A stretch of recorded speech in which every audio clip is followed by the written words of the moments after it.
schwörst du ewig treu zu sein, seh ich dich mit einer anderen Freundin. Wie lang glaubst du, sag mir, bin ich dann noch dein? Die Stiefel sind zum Wandern und wird's mir mal zu dumm, gehe ich eines Tages mit den Stiefeln auf dir rum.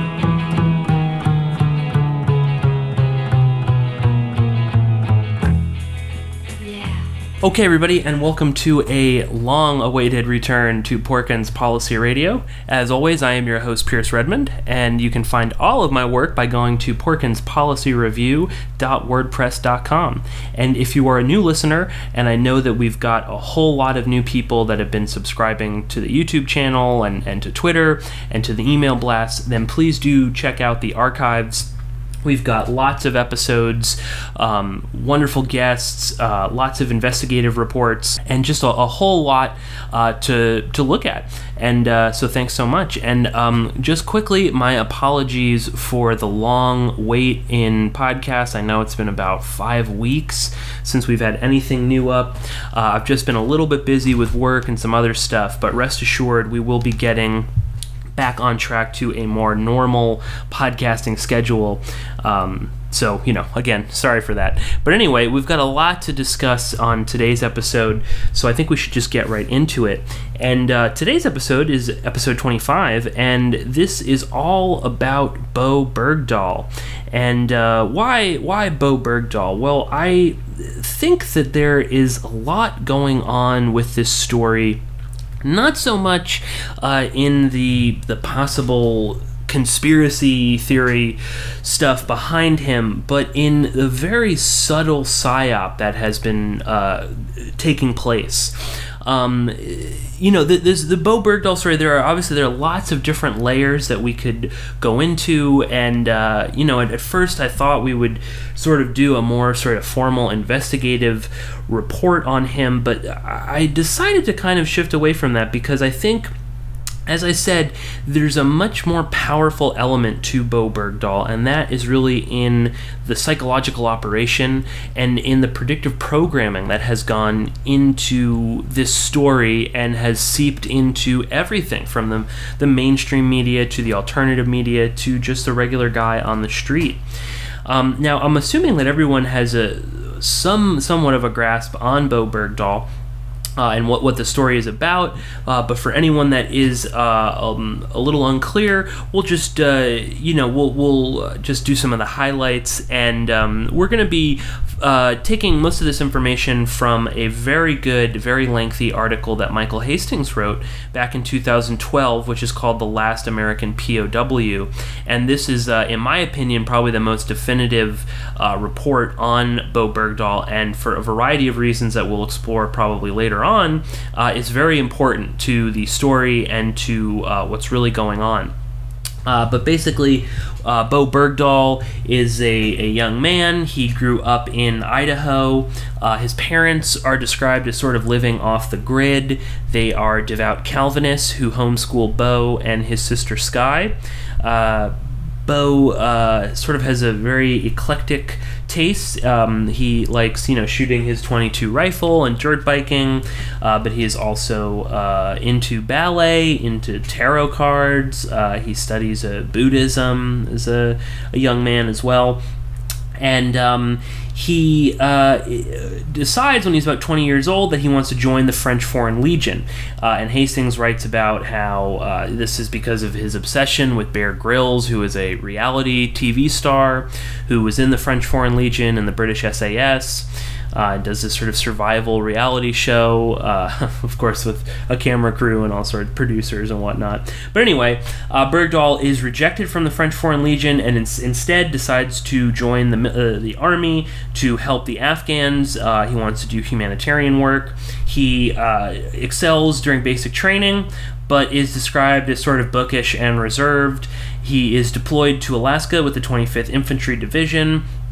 They later attend the National Training Center in the Mojave Desert, where the unit is sort of plagued with discipline problems. And again, there's a lot of detail in Hastings' article, so I would go to that. He remarks to a fellow soldier just after returning to Alaska from leave before they are shipped off to Afghanistan that if this deployment is lame, I'm just going to walk off into the mountains of Pakistan. And this is something that will come up time and again. Later, in March 2009, his unit is deployed to Patika province, which is on the border of Pakistan. They are sent to an outpost near a village called Yaya K, which is known to harbor Taliban soldiers. This is a time of chaos for the U.S. strategy. The Army has eased restrictions on felony convictions and drug problems. This is also when Stanley McChrystal is in charge of American forces there, and fans of Hastings will know that Hastings ended McChrystal's career with his reporting. Bergdahl initially, spends a lot of time talking with the Afghans. He tries to learn Pashto, which will be used against him later. And slowly he starts to reveal in his emails to his parents that the mission in Afghanistan is not really quite humanitarian in nature, that this is sort of a farce, that incompetent, higher-ups are constantly being promoted, whereas, the real competent people are sort of brushed aside. He describes the fact that they just sort of, general soldiers seem to hate the Afghans. They think that they're stupid and backwards, and that they're cowards and stupid. He describes a scene where a child is run over in one of their vehicles, and the soldiers are just sort of laughing at this. On June 25th, the battalion suffers its first loss.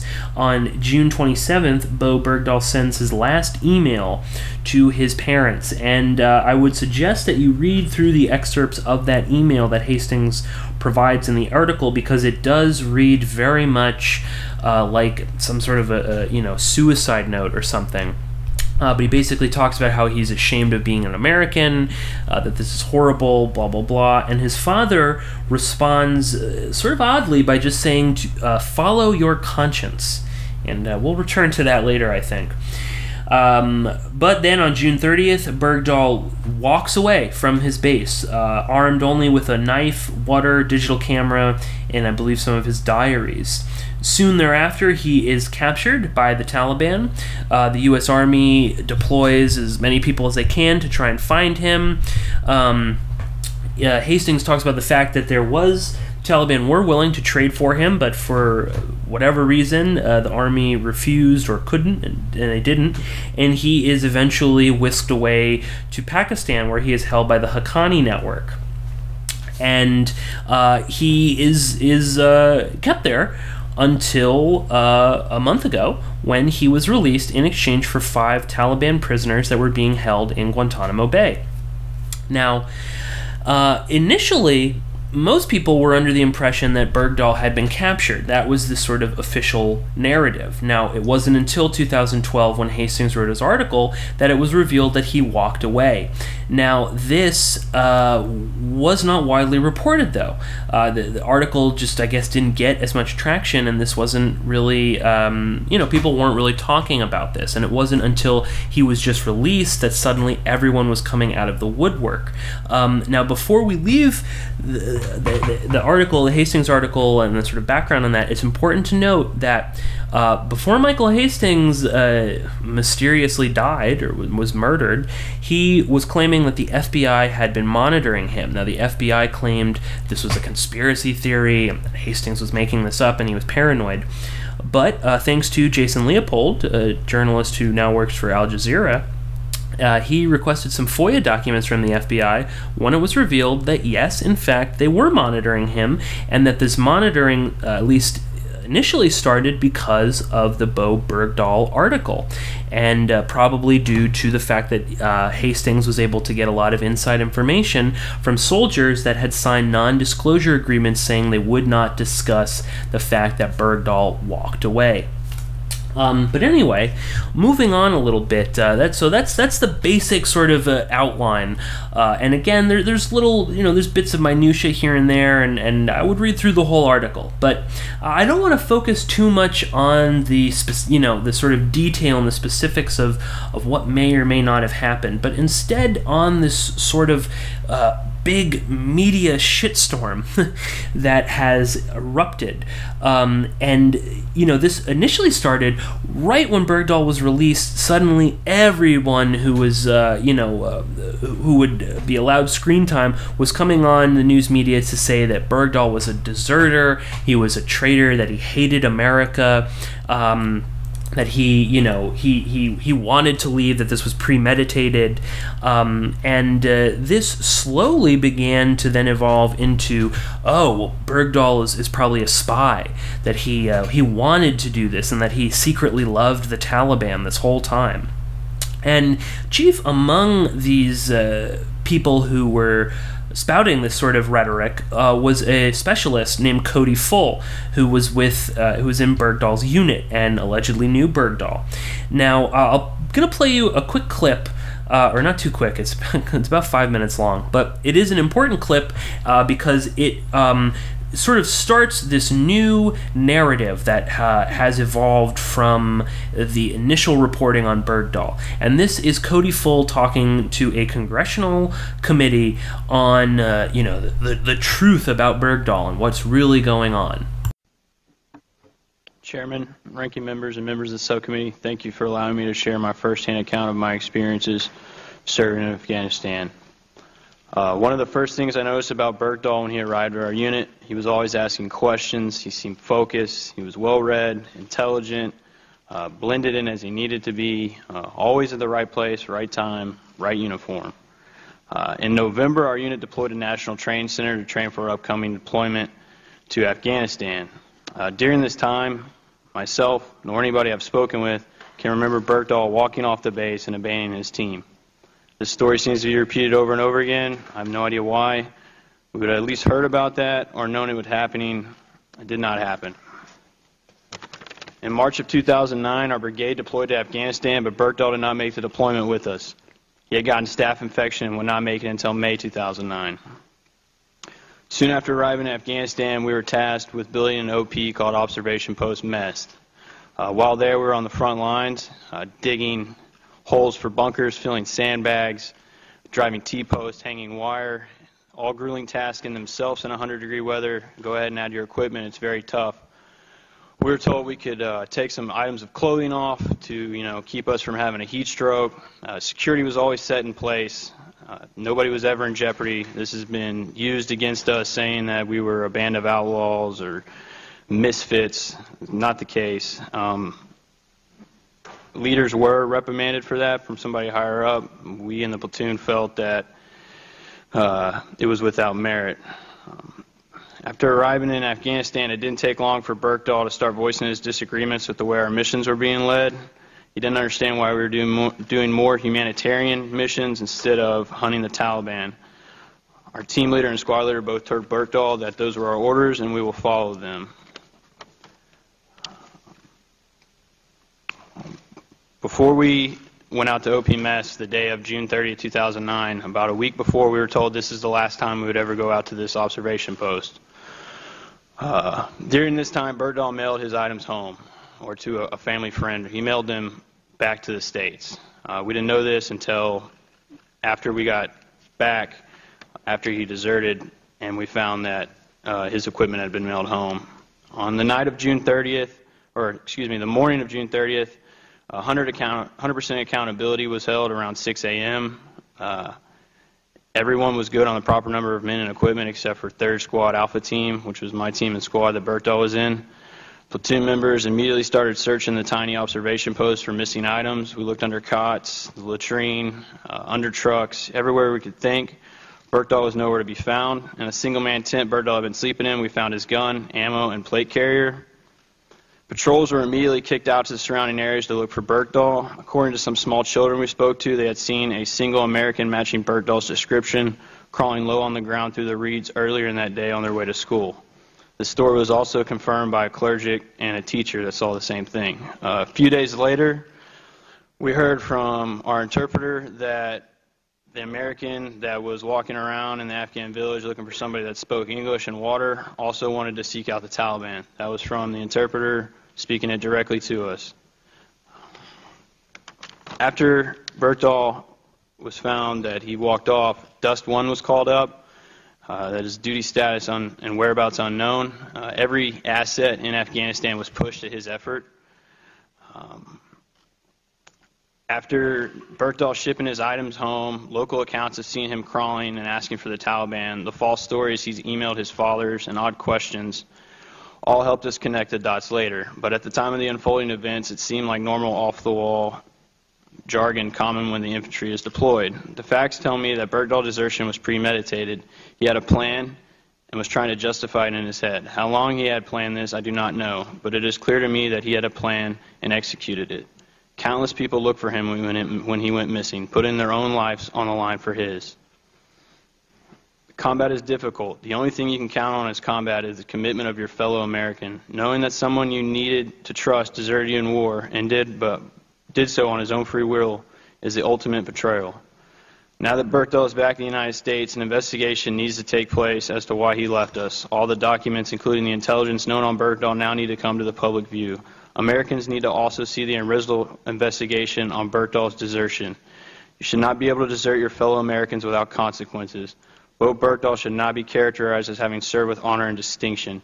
Any armed service member who violates UCMJ gets punished. Bergdahl should not be an exception.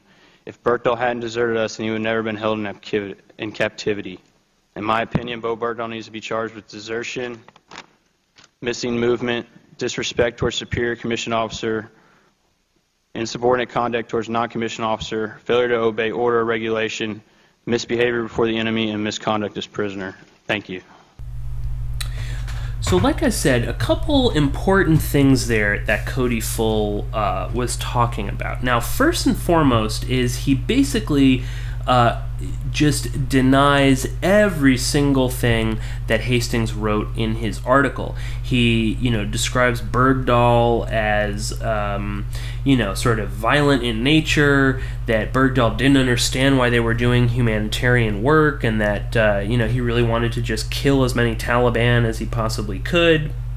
He at the very beginning introduces this idea that, Bergdahl, he was always in the right place at the right time, and he always knew what to say, and blah, blah, blah, and, in some ways sort of suggesting that there might be something else to Bergdahl, that he is not quite who he seems to be. He talks about the fact that Bergdahl's desertion was premeditated, that he had decided to do this sometime in advance, that this wasn't, just a sort of random thing. And most importantly, he talks about the fact that they had some sort of source who said that an American was seeking out the Taliban. Now, this is very important because this will set the stage for this massive psyop. Now, Full in other reporting, other articles, and you can check them out in the show notes. He talked to the Washington Free Beacon, the neocon rag, where he basically stated that Bergdahl wanted to dress up like a Taliban guy or dress up like locals and ambush the Taliban. He seemed to despise the humanitarian work. That all he wanted to do was murder as many Taliban fighters as he possibly could. In a Washington Post article, Cody Full just sort of doubles down on all these and says that Bergdahl's claims about war crimes to his parents were totally false, and that he was lying to them the whole time, and that he loved killing, and that Full and his unit was really about doing humanitarian work in Afghanistan. But like I said, this idea that he wanted to seek out the Taliban. This was a change in the overall narrative. Now, originally it was this whole, he was a deserter, he hated America, and then it sort of shifts into he's a spy, or he wanted to work. He wanted to find the Taliban, that he hated America that much. Now, of course, this slowly will evolve into this idea that Bergdahl is some sort of double agent, or he's some sort of false flag operative. And this was picked up, of course, by the alternative media, and they have been running very much with this story. And we're going to go into this in a little bit more detail in just a second, but it's important to note that at least in the mainstream argument, that basically the whole public has now been divided into two nice little easily manipulated camps. You've got on the right this idea that he is a traitor, that he hates America, that this is just more justification that we need to expand not only the war on terror, but just war in general, and that, war is good, and that people who desert are evil. And this also sort of falls into the same sort of, there could be another 9/11, what if he is a double agent? This is what Lindsey Graham has been harping on about forever. And then on the left, you get this camp that can basically praise Obama as this wonderful man who released this soldier, no mention of the 5 Taliban prisoners, or the ease with which he could just release them. There are still people who committed absolutely no crime that are languishing in this illegal jail in Cuba. And the left also uses this, of course, as some sort of excuse to pretend to be peace-loving and anti-war, and you hear on and on, in the sort of leftist media, this, oh God, what did he see? What happened to him? And this was the same sort of storyline with the soldier who went and killed all of those villagers and killed all those women and children a few years back, and it was, oh my God, what happened to him? Not why was he there? Not the fact that Bergdahl disappeared under Obama's reign in Afghanistan. This was Obama's surge. This was his whole thing, and it's wonderful, and you can just sort of write all of that off. But like I said, going into it, let's go into this a little bit deeper, because I think that's the real goal of this whole Bergdahl thing, is this massive psyop, and it's very subtle. Now, this whole idea of him being a traitor or being a spy, being some sort of double agent, this is, of course, is only able to kind of fly because of the predictive programming that has been going on in the years preceding Bergdahl's release. Now, I think longtime listeners of the show will have recognized predictive programming,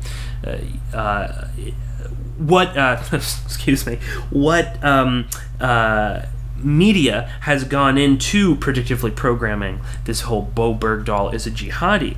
And I am, of course, referring to the show Homeland. And I would go into the show notes and listen to me and our friend Tom Secker's discussion on his podcast, Clandestine, where we went into Homeland in detail and talked a lot about the predictive programming, and it'll just be good to further kind of refresh your mind if you're unfamiliar.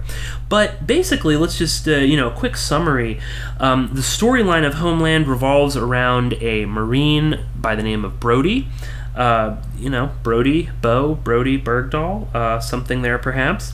But Brody is captured in Afghanistan. He is transported to Iraq, where he is, tortured and mentally broken down, and is basically turned into being a double agent for this Al-Qaeda figure called Abu Nazir.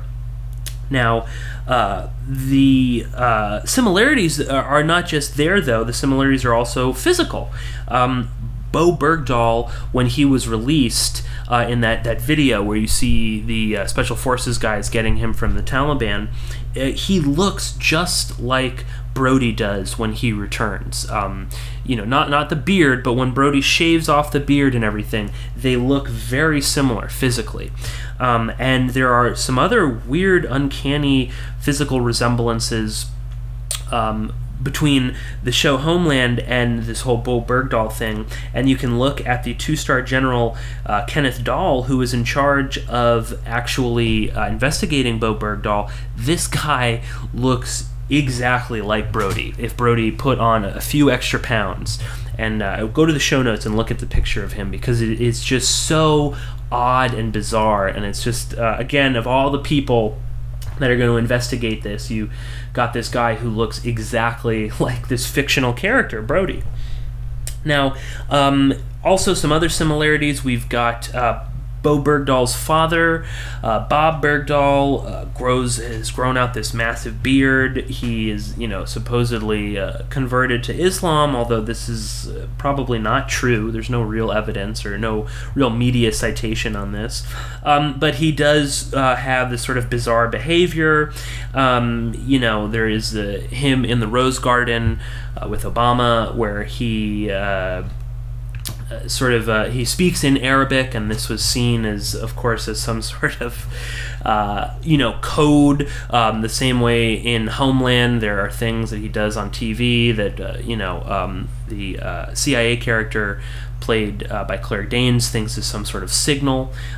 So again, lots of weird similarities, and of course, on another level, Homeland has lots of CIA connections.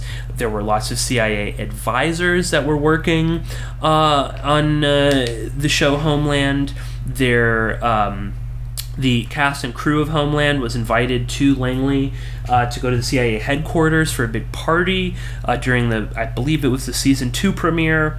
The character who plays Brody, the actor who plays Brody, was invited to sit down personally with Obama in the Oval Office. Obama is has admitted that this is his favorite TV show and that it's very accurate and blah, blah, blah. So there are lots of very odd sort of similarities between these two. And as I was saying, this is very important in crafting this new narrative and in convincing people that the real story behind Bowe Bergdahl is this jihadi double agent. And it's odd when you get the predictive programming in media like this, and then you get this event, and just the rate at which people will just instantly believe this, and to the point where you've got mainstream news outlets reporting on, isn't this so weird? Homeland is reality and fiction are mimicking themselves. Isn't that odd? Never really questioning the fact that, well, if you have CIA advisors helping you on this television show and possibly planting ideas or saying, oh, well, this is unrealistic, this is realistic, this is right, and you've got them helping to craft this show about an American soldier who returns, who then becomes a double agent and tries to blow up the president. That's not odd. That's not weird. That's not. There's nothing that you really need to look into there. Well, of course, this predictive programming would not be complete without some media cover. You need, the best kind of predictive programming will also have some sort of media component that reinforces the idea. So, it's one thing to have the show Homeland, to have Bergdahl coming home, weird similarities, but if you can have some sort of media backing this up, well, that helps you out a little bit more. Now, there are different media sources talking about that Bergdahl converted and this and that, but I think that the most interesting one was one that I found that was a Fox News article written by James Rosen, where he quotes quite exclusively from and let me get the exact words here because it's pretty shocking. He is quoting from secret documents prepared on the basis of a purported eyewitness and obtained by Fox News. That Bergdahl converted to Islam, he fraternized with his captors, he was allowed to carry a gun, that he played soccer with them, that he, denounced America. And this information comes from a very interesting character by the name of Dwayne R. Dewey Claridge. And this guy might be familiar to some people because of his connection to Iran-Contra. Now, Dewey Claridge was a former senior operations officer for the CIA. He was deeply involved in operations in Latin America and elsewhere, and he was also indicted for lying to Congress about his role in Iran-Contra. Now, he was later pardoned by President Bush in 1992, and sometime after that formed the Eclipse Group. Now, the Eclipse Group is a shadowy private intelligence firm that from time to time has been contracted by the U.S. government, chiefly by the military. And around 2009, they were again contracted to provide some information to the Pentagon, and particularly information on Bowe Bergdahl. Now, according to the Eclipse Group and Claridge, that they have been able to run this huge network of informants all throughout Afghanistan and Pakistan through the use of private donors, if you can believe that. That's how they pay for these people when they're not being contracted by the Pentagon. But, the Eclipse Group claims to have insiders within the Haqqani network, who is the group that was supposedly holding Bowe Bergdahl. And from these insiders and using encrypted emails, they were able to send information basically saying that Bergdahl had converted to Islam, that he fraternized with captors, and all this other stuff, that maybe he was suffering from Stockholm Syndrome, but that, it didn't matter because he, describes himself as a mujahid, and he wants to, create jihad, and blah, blah, blah. So very, very bizarre. I would say not the most reliable, sourcing on any of this. And there is a fairly interesting article in the New York Times that profiled the Eclipse Group and Claridge, and they go into some of the detail about where his information comes from, how reliable this really could be. But anyway, that doesn't really matter, because all you need is these sort of vague media reports from a former CIA man. So there might be some credence to this, right? He's only indicted for lying to Congress about Iran-Contra, whatever. But you have this media report, and then suddenly that enters into your subconscious. That combined with Homeland and things like that, and then suddenly you've got average people. You've got people like my mother, who was recently having a conversation, and she was talking about the idea that, could he have been turned? And the word "turned" is a word that did not enter the popular lexicon for most people until the show Homeland. This is not, most people aren't really thinking about, are there any double agents lurking around in the background? And just before we totally leave and move more into the alt media and how this predictive programming and this psyop has evolved, I think it's important just to point out that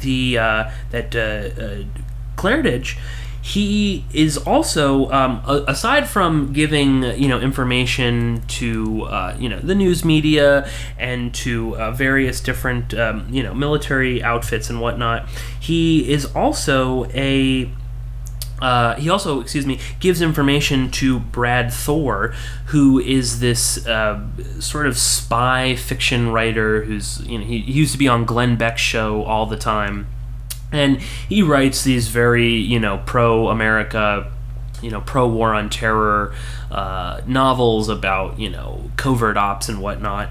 But, very much like a Tom Clancy type of writer. And Tom Clancy, of course, had lots of people in the intelligence unit, intelligence apparatus feeding him stories. So again, this predictive programming narrative it's all kind of linked together, and it's not a coincidence that the main source for the idea that Bergdahl is a jihadi double agent is this shadowy ex-CIA guy who also feeds information to writers of predictive programming.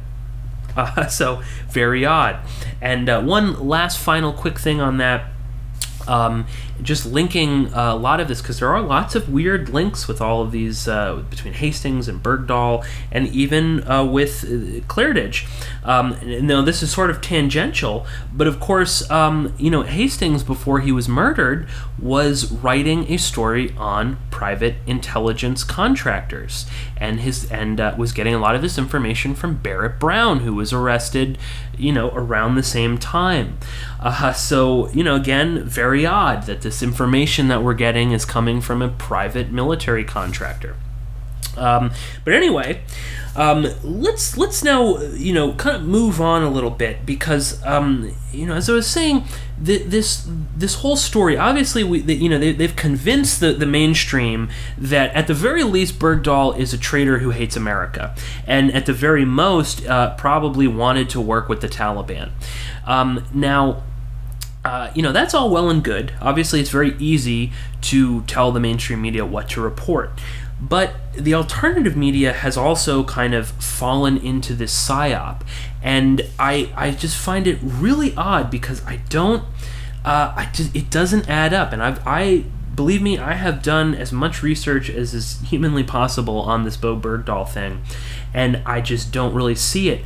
But nonetheless, we've got a lot of people in the alternative media who have been focusing on this story and talking about how, Bergdahl is some sort of false flag agent, that, Bergdahl being released is related to the recent disclosure of the CIA station chief in Kabul, all sorts of things. And I don't really like to pick on people on this show in the alt media, but I have to say, Alex Jones has been expounding this notion that Bergdahl is some sort of sheep dip spy that is either going to be used as some sort of false flag terror attack to demonize white Americans, or that he was there to infiltrate the Haqqani network.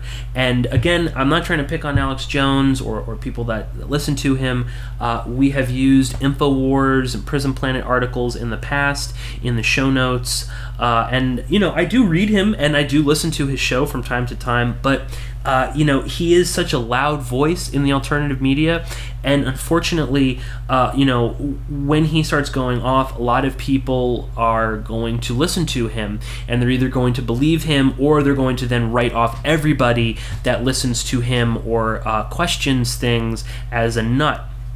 Now, again, going back into this, Alex Jones, and I'll provide the link and you can listen to it, but he did an hour-long show just on Bowe Bergdahl, and on it he had Sergeant Joe Biggs, who was a good friend of Michael Hastings and helped with a lot of his reporting.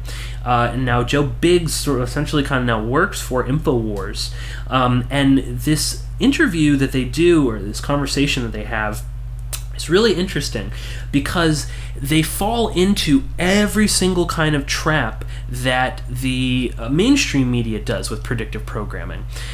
So they on one hand talk about the fact that, oh, this is so similar to Homeland, isn't that weird? And then, they flip it around and they say, oh, well, he's definitely a double agent, he's definitely some sort of a spy, that he's sheep-dipped. Now, really interesting here, they talk about the idea that Bergdahl was sent in to infiltrate the Haqqani network. Now, why? Why would Bergdahl be sent in to infiltrate the Haqqani network? Now, I asked this question, and I got so upset about this when I heard them talking about this, because just a few days, prior to that, they were writing articles talking about the fact that the Haqqani network is controlled by the CIA. Even in Hastings' article, he points out the fact that the CIA was funding the Haqqani network all throughout the Afghan-Soviet Civil War and the subsequent fighting afterwards. So, it's just, again, it's this sort of, mind control manipulation where you can admit that, oh yeah, the Haqqani network, yeah, that's definitely funded or by the CIA, or at least by their affiliates like the ISI in Pakistan, and then to turn around and say that, oh yeah, but Bergdahl was sent in there to infiltrate them, and to learn everything they could about that. When, again, the Prison Planet and InfoWars, they've rightfully reported on the fact that the Haqqani network is probably some sort of affiliate of whatever global intelligence apparatus that's out there. So really odd. They then go into great detail about the fact that Bergdahl's father is probably the mastermind behind all of this, and that he's probably the real CIA asset here. That his knowledge of Pashto is too good. It's just he speaks it so well that he must be some sort of a spy. They talk about his sort of odd behavior, and again, I know that his behavior is odd, and there are lots of unanswered questions, but they're falling into this meme of everything is fake, and this is something we've talked about before on the show that has been infiltrating into the alternative media in a really scary sort of way. But they're totally buying into this narrative that has been put out by the powers that be. Predictive programming is not just about convincing regular average people. It is also about tricking conspiracy theorists. It's about tricking those who do question things into going down a rabbit hole that you can't walk out of. And again, they spend this whole time talking about that he's some sort of double agent, and then they bring up the idea that, oh, that's why Hastings was killed. Not that he was investigating private intelligence operatives with connections to the NSA. No, that he was killed because he revealed that Bergdahl was a Haqqani double agent. So again, it's kind of disappointing and upsetting that this is what's happened, And just one, little last thing sort of on that note, when we look at people who are actually acting as agents of the intelligence community, and we've documented several people on this show: Samantha Luthwaite, Matthew Van Dyke, the Tsarnaev brothers. These people fit a pattern where they've got some sort of family member that's got a direct connection to the intelligence community, or they've either approached the intelligence community to try and work for them. So, Samantha Luthwaite's father was an intelligence operative. The Tsarnaev brothers' uncle, certainly worked for the CIA, married into a CIA family. Matthew Van Dyke tried to join in with the CIA. They fit a particular pattern, and they also live fairly comfortable lives. Samantha Luthwaite, is probably sitting on a beach somewhere. Matthew Van Dyke goes to movie premieres every day where he hobnobs with celebrities. Obviously, the Tsarnaevs are not doing so great.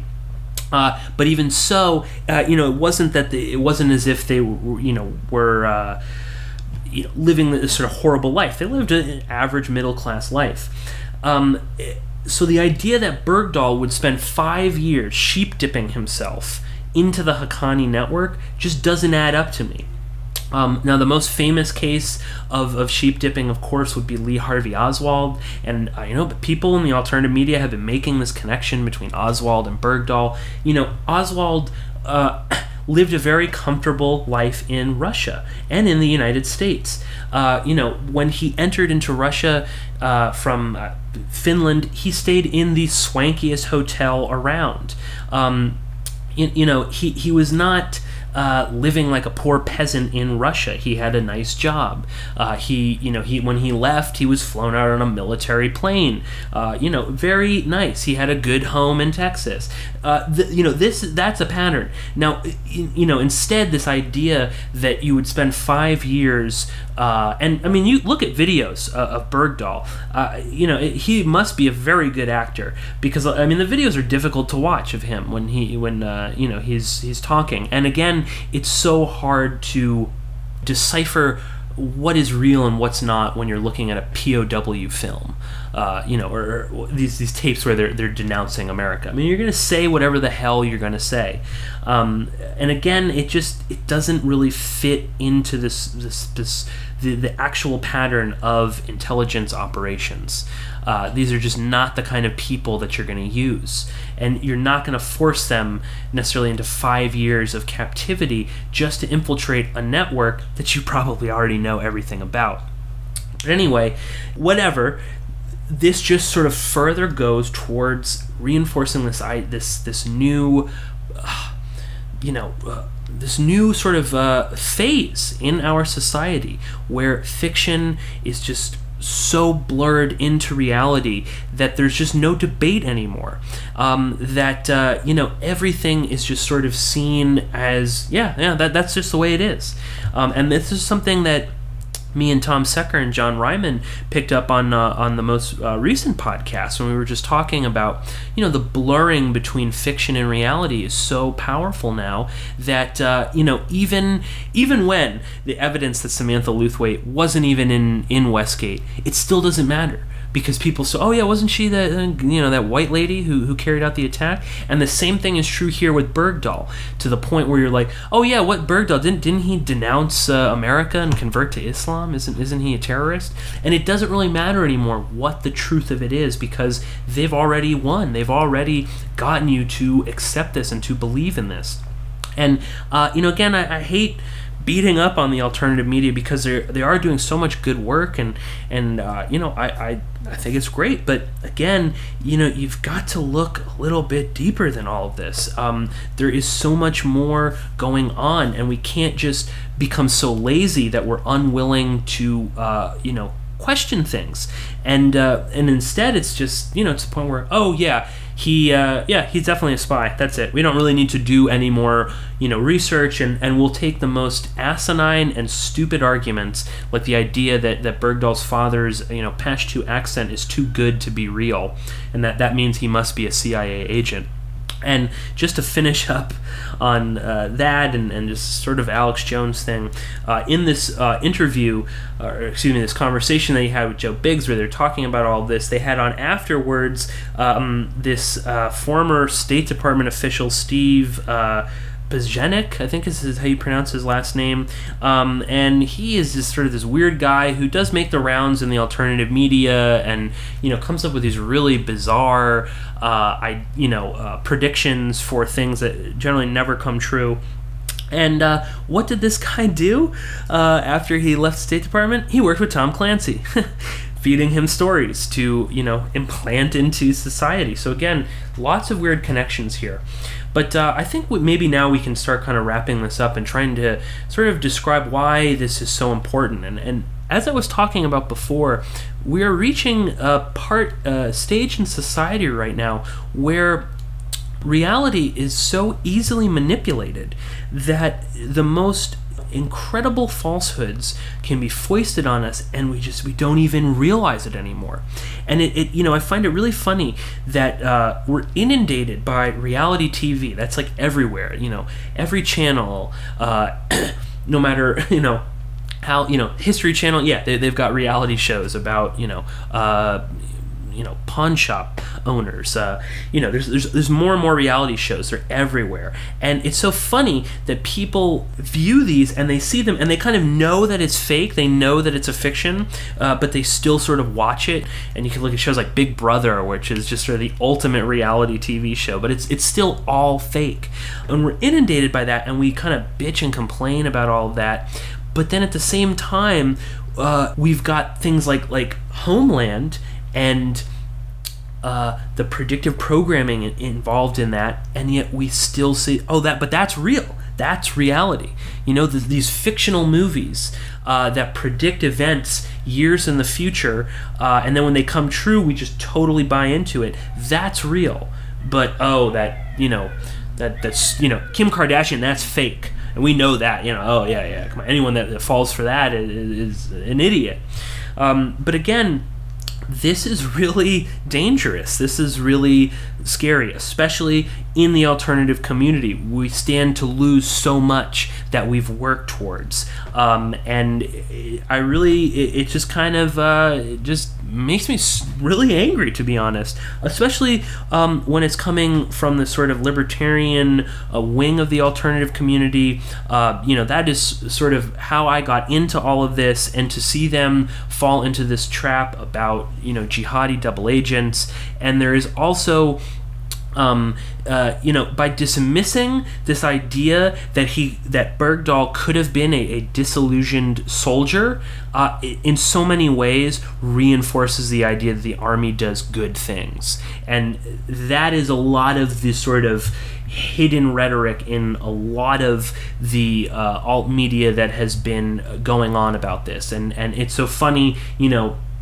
I'm sorry I keep going back to this, but Alex Jones will go on about how horrific war is, and will talk about how horrible it is bombing all of bombing Afghan villages and whatnot. But then at the same time, we'll sort of still fall into this idea that he was a evil deserter and sort of reinforcing the idea. The army is good sometimes, right? And I think part of that is this sort of knee-jerk reaction that you want to do that. But anyway, that is really dangerous, and that is really startling. And I think that this whole Bowe Bergdahl thing is not going to go away, and that's why we need to really be focusing on this. Catherine Bigelow and Mark Bowl, two of the chief propagandists for the CIA, are set to produce a movie on Bowe Bergdahl. Now, if Zero Dark 30 is any indication of what the movie will be like, this will be a complete and total lie, I'm sure. Also, Fox Searchlight has acquired or is adapting Michael Hastings' article. So again, this will only distort the truth further.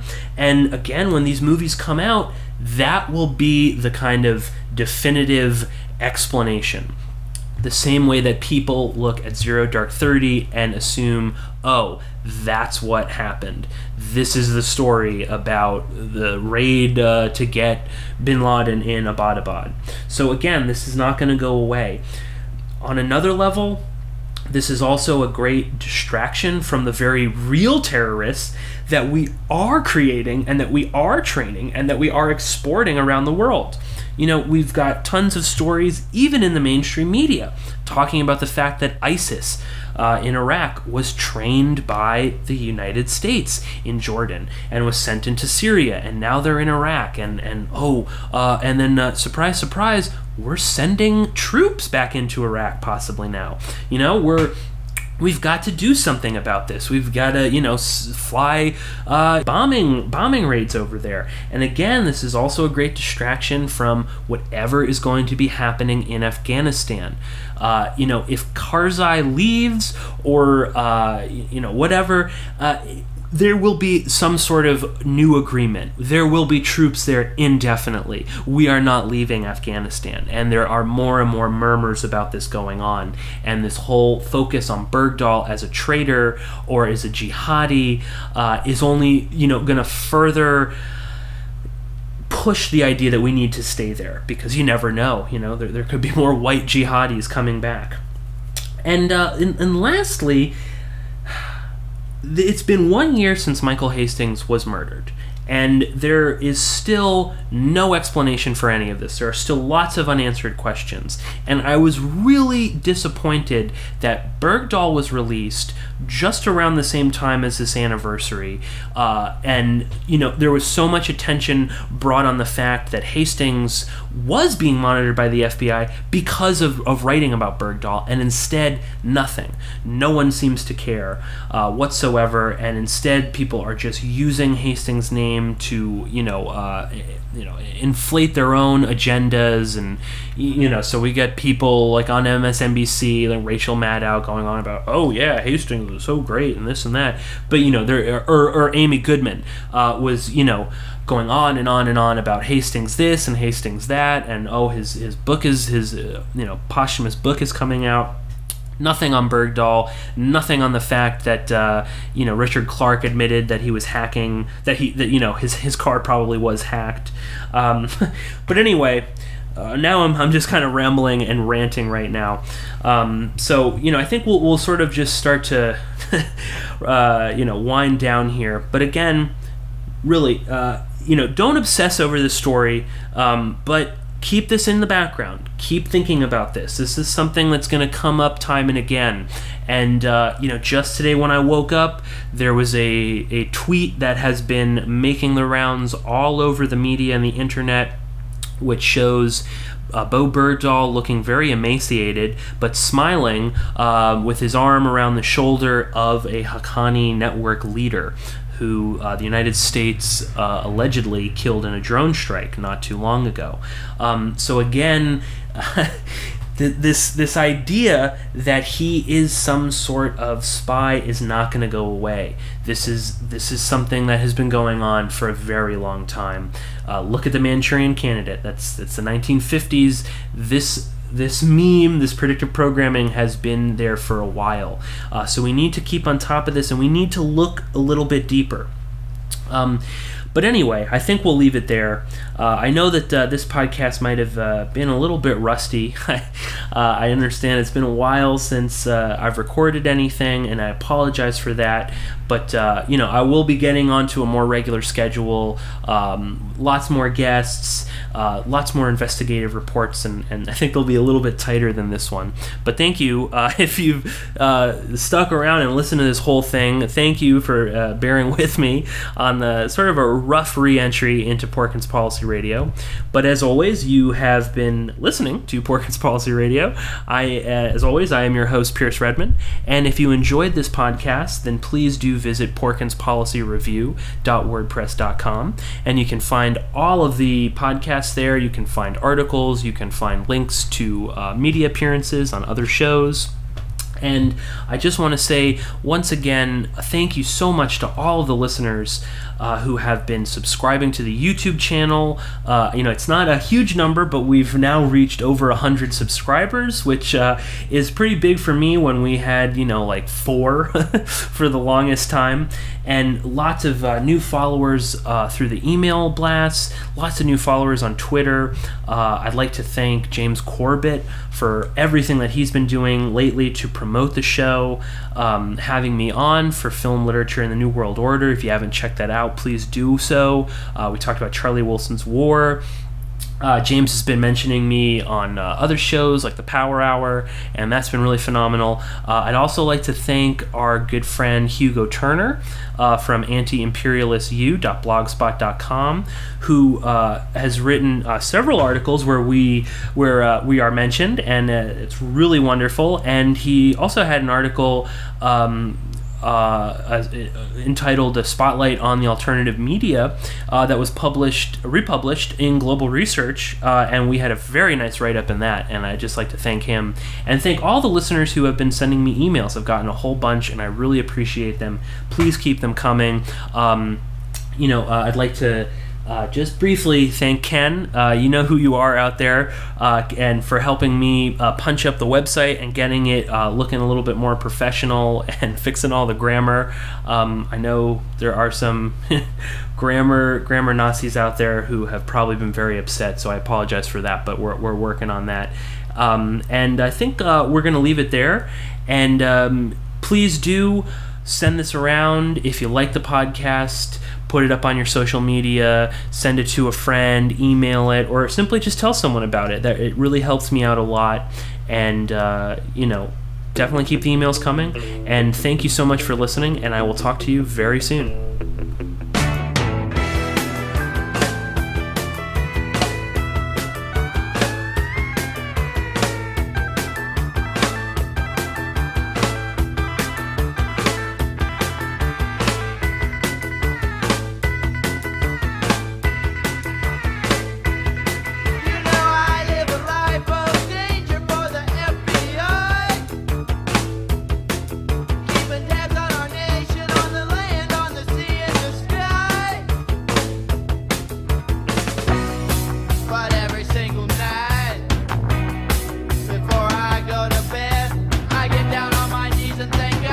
Secret agent man.